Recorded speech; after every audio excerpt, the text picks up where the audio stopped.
Hello friends, welcome to lucky Reddy stories. Please story విన్న తర్వాత like, comment, share and subscribe చేసుకోవడం మాత్రం మర్చిపోవద్దు. ఇక విక్రమార్కుడు స్టోరీ 66వ భాగంలోనికి వెళ్ళిపోదాం. పాపం ఇంటిలో సీసీ కెమెరాస్ ఉన్నాయి. వాటి ద్వారానే విక్రమార్క ఇంటిలో జరిగే విషయాలు అన్నీ తెలుసుకుంటున్నాడు అనే విషయం ఇంట్లో ఎవ్వరికీ తెలియదు. మూర్తినే ఇక్కడ ఇంట్లో జరిగే విషయాలన్నింటినీ విక్రమార్కకు పోస్ట్ మ్యాన్లా చేరవేస్తున్నాడు అని వాళ్ళు అనుకుంటారు. నిజానికి మూర్తి ఇక్కడ విషయాలు విక్రమార్కకు ఏ రోజు చెప్పలేదు. అసలు విక్రమార్కకు ఫోన్ చేసి ఏదైనా విషయం చెప్పాలి అంటేనే మూర్తి గజ గజ వణికిపోతాడు. అటువంటి వాడు ఇక విక్రమార్కకు ఏమి చెప్తాడు? మూర్తి ఆ విషయాన్ని వాళ్ళకు చెప్పినా కూడా నమ్మరు. ఎందుకంటే ఇంటిలో అందరూ కూడా ఒక పార్టీ. విక్రమార్క మేనేజర్ కాబట్టి మూర్తి ఖచ్చితంగా ఇంటిలో జరిగే విషయాలు అన్నీ విక్రమార్కకు చేరవేస్తున్నాడు అని వాళ్ళు బలంగా నమ్మటంతో మూర్తి ఎంత నిజం అని చెప్పినా కూడా వాళ్ళు నమ్మే పరిస్థితుల్లో లేరు. ఓన్లీ ఆ ఇంటిలో మేనేజ్మెంట్ మాత్రమే చేస్తాడు మూర్తి విక్రమార్క చెప్పినట్లుగా. ఇంట్లో ఏవైనా సరుకులు అయిపోయినా, ఇంటికి ఏమన్నా కావాల్సి వచ్చినా, గార్డెన్లో ఏదైనా పని చేయాల్సి వచ్చినా, వాటికి సంబంధించిన వస్తువులు కావలసినవి వచ్చినవి అవన్నీ కూడా ఏ రోజు ఎంత ఖర్చు పెట్టింది, ఏమి తీసుకొని వచ్చింది అంతా లిస్టు ప్రిపేర్ చేసి విక్రమార్కకు ఇస్తూ ఉంటాడు.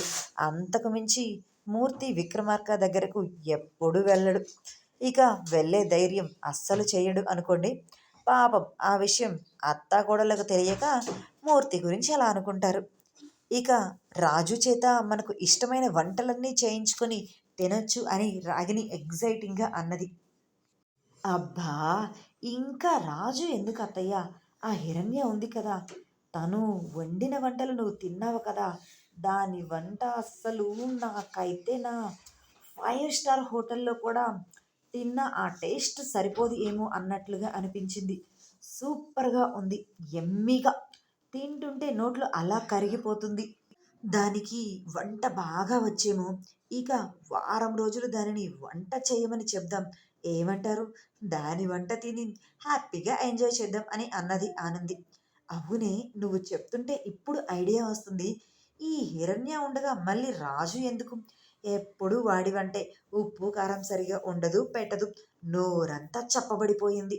నిన్న ఒక్కసారి దాని వంట తింటేనే నాలుకకు ఏదో కొత్త రుచి తగిలినట్లుగా, చాలా డిఫరెంట్‌గా, ఉత్తేజం వచ్చినట్లుగా అనిపించింది. చాలా బాగా నచ్చింది నాకు కూడా.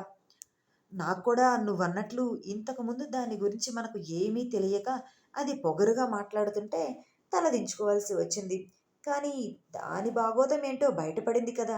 ఇక మనం ఏమి చెప్పినా గానీ అది నోరు మూసుకొని చేస్తుంది. ఇక మనకు ఈ ఇంటిలో తిరుగే లేదు అని అత్తాకోడలు ఇద్దరు వాళ్ళ ప్లాన్స్ వాళ్ళు వేసుకున్నారు. విక్రమార్క బయటకు వెళ్తున్నాడు అని వాళ్ళకు తెలిసి అది ప్లాన్స్ రకంగా ఫిక్స్ చేసుకుంటూ విక్రమార్క తన రూమ్ డోర్ విసురుగా ఓపెన్ చేసి కోపంగా లోపలికి అడుగుపెట్టాడు. విక్రమార్క లోపలికి వచ్చాడు అని హిరణ్యకు తెలిసినా సరే ఆమె కళ్ళు మూసుకొని అంతే ఉంది. కళ్ళు తెరిచి అతని వైపు చూడలేదు. పైకి లేచి కూర్చోనూ లేదు. బెడ్ మీద పడుకొని హ్యాపీగా ఎంజాయ్ చేస్తూ ఉంటుంది అనుకున్న హిరణ్య అక్కడ లేకపోవటంతో రూమ్ అంతా తన కళ్ళని గుండ్రంగా తిప్పాడు విక్రమార్క. సోఫాలో హిరణ్య ముడుక్కొని పడుకొని కనిపించటంతో ఇదేంటి ఇక్కడ సోఫాలో పడుకుంది, అది కూడా ఇంతగా ముడుక్కొని, నేనేమీ దీనిని చెయ్యలేదు కదా అని అనుకున్నప్పుడు అతనికి గుర్తుకు వచ్చింది ఆమె కళ్ళు తిరిగి పడిపోవటం, ఆ తర్వాత ఆదిత్య ఆమెను రూమ్లోనికి తీసుకొని రావటం అన్నీ గుర్తుకు రావటంతో ఉన్నట్టుండి దీనికి ఏమైంది, ఇలా కళ్ళు తిరిగి పడిపోయింది అని ఆలోచిస్తూనే తన రూమ్ని ఒకసారి గమనించాడు. తన బెడ్షీట్స్ అన్నీ కూడా మారినట్లుగా కనిపించటంతో ఏం జరిగి ఉంటుంది అని ఆలోచిస్తూనే హిరణ్య దగ్గరకు వచ్చి ఆమె చెంప మీద ఒక్కటి పీకాడు హిరణ్య. ముందే చాలా నీరసంగా ఉన్న ఆమె అతను కొట్టిన దెబ్బకి మరింత నీరసంగా చిన్నగా కళ్ళు తెరిచి బాధగా అతని వైపు చూసింది. ఏంటి దర్జాగా ఇలా సోఫాలో పడుకున్నా అని తన షర్టు బటన్స్ తీస్తూ అన్నాడు విక్రమార్క.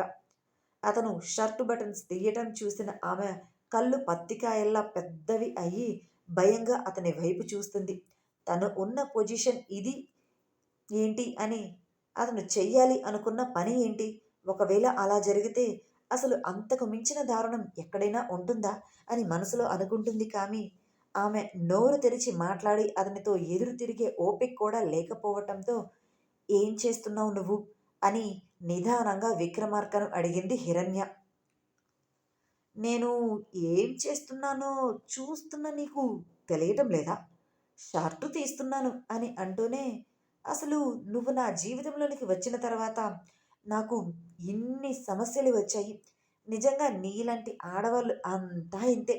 ఎప్పుడు మగవాడి వెనుక ఉంటూ వాడి పతనాన్నే చూడాలి అని కోరుకుంటారు" అని అంటూనే కోపంగా హిరణ్య రెక్క పట్టుకొని దగ్గరగా లాక్కొని వచ్చి, "ఈరోజు ఇంటిలో ఏదో జరిగినట్లుగా ఉంది.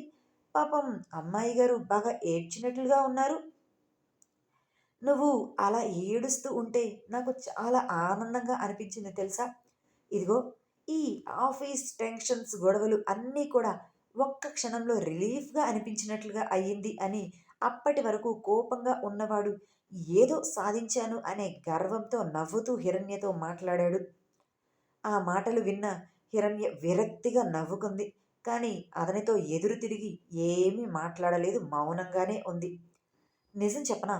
నీతో నాకు ఇలా టైం స్పెండ్ చేయాలి అని ఉంది" అని ఆమెను వదిలిపెట్టి ఒళ్ళు విరుచుకుంటూ 2 చేతులను పైకి స్ట్రెచ్ చేశాడు.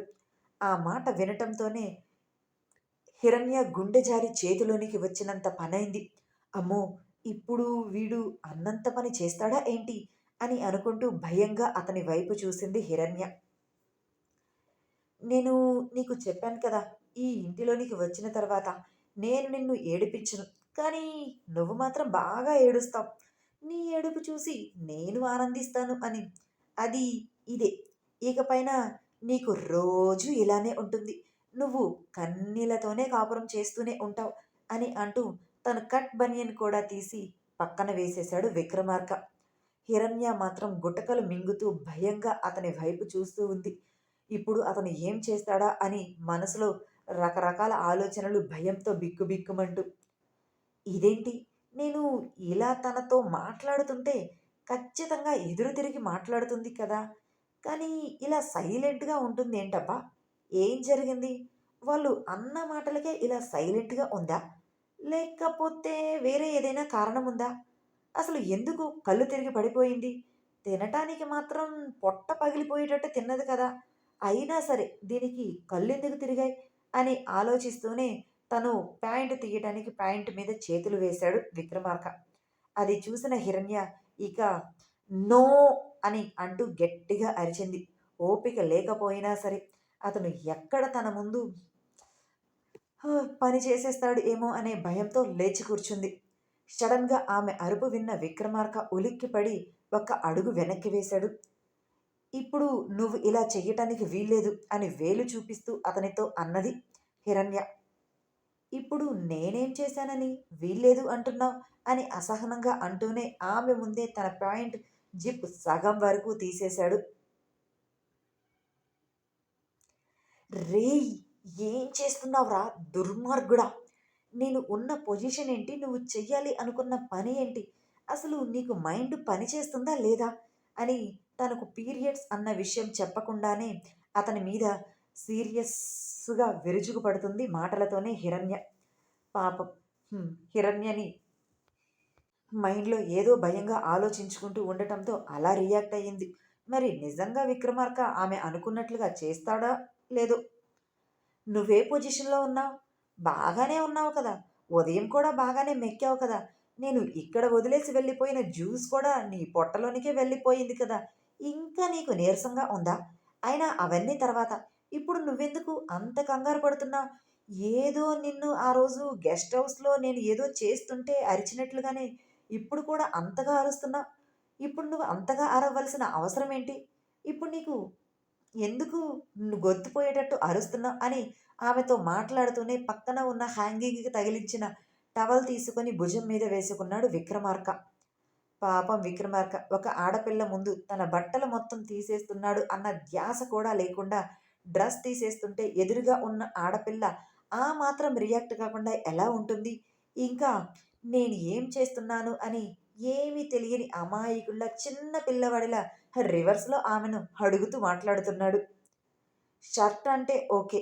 రూమ్‌లోనికి వచ్చిన తర్వాత ఆఫీస్ నుంచి అలసిపోయి వస్తారు కాబట్టి తీస్తారు అనుకోవచ్చు. కానీ అలా ప్యాంట్ కూడా తీయటానికి సిద్ధమైన వాడిని చూసిన తర్వాత ఆడపిల్ల అలానే అరుస్తుంది కదా! అందుకే హిరణ్య కూడా భయంతో అలా అరిచింది. అదీ కాకుండా తన ఎదురుగా ఉన్నది విక్రమార్క కాబట్టి. వీడేంటి ఇప్పుడు టవల్ తీసుకుంటున్నాడు? అంటే నేను అనుకున్నది కాదా? మరి నా ముందు ఎందుకు వీడు డ్రెస్ విప్పుతున్నాడు సిగ్గు లేకుండా? అయినా వీడికి సిగ్గు ఎందుకు ఉంటుందిలే. అంతా బట్టబయలు చేయటానికి రెడీగా ఉన్నట్లున్నాడు. ఎదవ ఈడియట్ అని మనసులోనే తిట్టుకుంటూ ఏం చెప్పాలో అర్థం కాక అయోమయంగా కళ్ళను టపటపా కొడుతూ అతని వైపు చూసింది హిరణ్య. ఇప్పుడు నువ్వు కళ్ళెందుకు అలా కొడుతున్నావు? కొంప తీసి నన్ను చూసి టెంప్ట్‌గానే అయ్యావా? ఏంటి? నా బేర్ బాడీ చూసి నాతో ఎంజాయ్ చేయాలి అనుకుంటున్నావా? అని ఆమె మీదకు ఒరుగుతూ అన్నాడు విక్రమార్క. ఆమె లేదు అన్నట్లుగా తల అడ్డంగా ఊపింది. కనీసం నోట్లో నుంచి కాదు అనే విషయం కూడా చెప్పలేక. నిజం చెప్పనా? నువ్వు నాకు చాలా బాగా నచ్చావు. నీ బాడీ షేప్ కూడా అంటూ చేతితో ఆమె బాడీ షేప్ ఎలా ఉంటుందో చూపిస్తూనే నాకు పిచ్చెక్కిస్తుంది. 2 సార్లు నీతో ఎంజాయ్ చేస్తేనే నాకు కొత్త లోకంగా అనిపించింది. ఇప్పుడు కూడా నీతో ఎంజాయ్ చేయాలి అని ఉంది అంటూ కన్ను కొడుతూ అన్నాడు విక్రమార్క. వాట్? అని ఆమె ఒక్కసారిగా కళ్ళు, నోరు 2 పెద్దవి చేసేసింది భయంగా. ఒకవేళ అతడు నిజంగానే తన మీదకు వస్తాడు ఏమో అని. ఆమె నోటిని చేతితో మూసేస్తూ నిజంగా నాకు ఇలాంటి ఫీలింగ్స్ ఉంటాయి అని నీతో గడిపిన తర్వాతే అర్థమైంది. ఏంటో నిన్ను టచ్ చేస్తుంటే నాకు అదో రకమైన ఆనందం కలుగుతుంది. ఆ ఆనందం ఏంటి అనేది కూడా నేను మాటల్లో చెప్పలేకపోతున్నాను అని ఆమె కింద పెదవి పట్టుకొని లాగుతూ అన్నాడు విక్రమార్క. ప్లీజ్ ఇప్పుడు నువ్వు నా దగ్గరకు రావద్దు. నేను రెడీగా లేను. అటువంటి పొజిషన్‌లో కూడా లేను అని అతనితో కలవటానికి రెడీగా ఉన్నాను అని చెబుతుందో, లేకపోతే పీరియడ్స్ కాబట్టి నువ్వు నా దగ్గరకు రావద్దు అని చెప్తుందో ఆమెకే తెలియక అలా మాట్లాడేసింది ఆ టెన్షన్‌లో.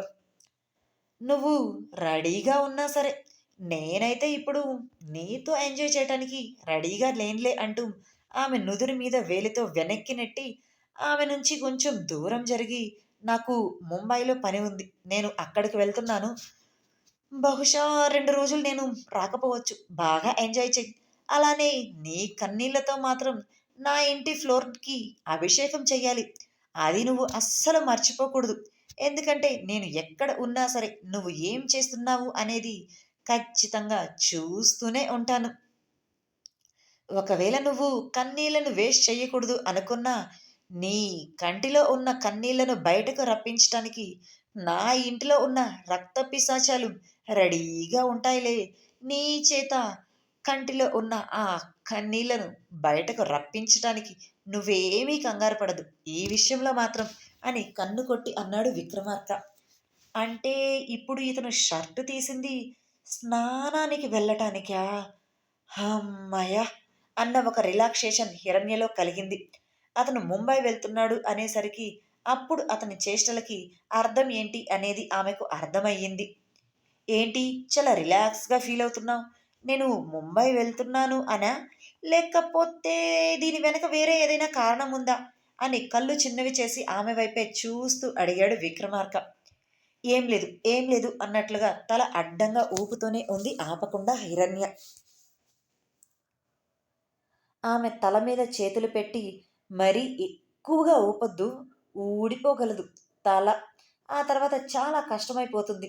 నేను ముంబై వెళ్ళొచ్చిన తర్వాత మనిద్దరం హ్యాపీగా ఎంజాయ్ చేద్దాం. నువ్వేమీ ఆ విషయంలో కంగారు పడొద్దు.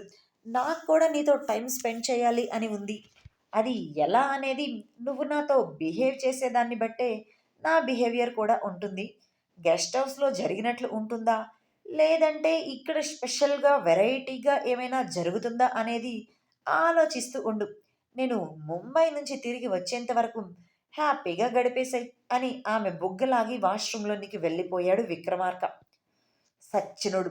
అమ్మాయిలతో ఎలా మాట్లాడాలో కూడా తెలియదు. ఎంత దారుణంగా మాట్లాడుతున్నాడు. ఈ మాటలు కూడా నేను వినలేకపోతున్నానే. ఎంత నీచంగా నా ముందే నాతో కలవాలి అంటూ డిస్‌గస్టింగ్‌గా మాట్లాడుతున్నాడు. నాకు ఇష్టం లేదు అని చెప్తున్నా కూడా, ఈ ఇంటిలో దేవతలు ఉన్నారు, దెయ్యాలు ఉన్నారు అంటున్నాడు. ఏంటో వీడి తల్లి లాంటి రక్త పిశాచి కూడా ఉంది. పొడుచుకునే తినే గ్రద్దలు ఉన్నాయి అని మనసులోనే అనుకుంటూ నీరసంగానే ఉండటంతో అలానే సోఫాలో వెనక్కి వాలిపోయింది హిరణ్య. విక్రమార్క అలా తలస్నానం చేసి వచ్చి అద్దం ముందు నిల్చొని తల తుడుచుకుంటూ ముంబైలో మీటింగ్ గురించి ఆలోచిస్తూ ఉన్నాడు. తన రూమ్లో హిరణ్య ఉంది అన్న విషయాన్ని కొన్ని క్షణాలు మరచిపోయి అలా ఆలోచిస్తూనే తలను పక్కకు తిప్పాడు. అప్పుడు కూడా సోఫాలోనే ముడుచుకొని పడుకొని ఉన్న హిరణ్యని చూసి అతని బ్రుకుటి ముడిపడింది. అనుమానంగా ఆమె వైపు చూశాడు. ఇదేంటి ఎప్పుడూ లేని విధంగా ఇలా సోఫాకి అతుక్కుపోయింది. నేను దీని ఒళ్ళు హూనం చేసినప్పుడు కూడా పైకి లేచి అటూ ఇటూ తిరిగిందే. లేవటానికి చాలానే ట్రై చేసింది. కానీ ఇప్పుడు ఎందుకు ఇలా పడుకుంది? కారణం ఏంటబ్బా? నా రూమ్‌లో కూడా ఏంటో డిఫరెన్స్ తెలుస్తుంది. ఏం జరిగిందబ్బా అని ఆలోచిస్తూనే మొత్తం తన రూమ్ అంతా కూడా కరెక్షన్స్ రూమ్‌లో సహా అన్నీ చెక్ చేశాడు. తన రూమ్‌లో మాత్రమేనా? లేకపోతే వేరే ఎక్కడైనా డిఫరెన్స్ వచ్చిందా లేదా అని చూడటంతో అతనికి వాషింగ్ మిషన్ ఉన్న రూమ్‌లో బట్టలు ఆరేసి ఉండటం అర్థమైపోవటంతో అప్పుడు అక్కడ దండెం మీద ఆరేసి ఉన్న ఆమె చీర చూడటంతోనే అతనికి అర్థమయ్యింది మ్యాటర్ సగం. ఇది డ్రెస్ మార్చింది. కానీ నేను వచ్చిన వెంటనే ఈ ఒక్క విషయాన్ని ఎలా గమనించలేదబ్బా! దీని మీద ఉన్న కోపంతో మర్చిపోయానా? అని అనుకుంటూనే ముందుకు వెళ్తూ ఉంటే తన బెడ్ మీద ఉండవలసిన బెడ్‌షీట్ ఇప్పుడు దండెం మీద ఉంది. ఆ బెడ్‌షీట్‌కి లైట్‌గా రెడ్ కలర్‌గా ఎర్రగా కనిపించటంతో ఇదేంటి ఇక్కడ ఇలా ఎర్రగా ఉంది? రంగేమైనా పడిందా? అని ఆలోచిస్తున్నప్పుడే అర్థమయింది హిరణ్య పొజిషన్ ఏంటి? ఆమె ఎటువంటి పరిస్థితుల్లో ఉంది అనేది విక్రమార్కకు క్లియర్‌గా అర్థమైంది. ఇదండి ఇవాల్టి స్టోరీ. మరలా రేపటి భాగంతో కలుసుకుందాం. Thank you. Stay tune.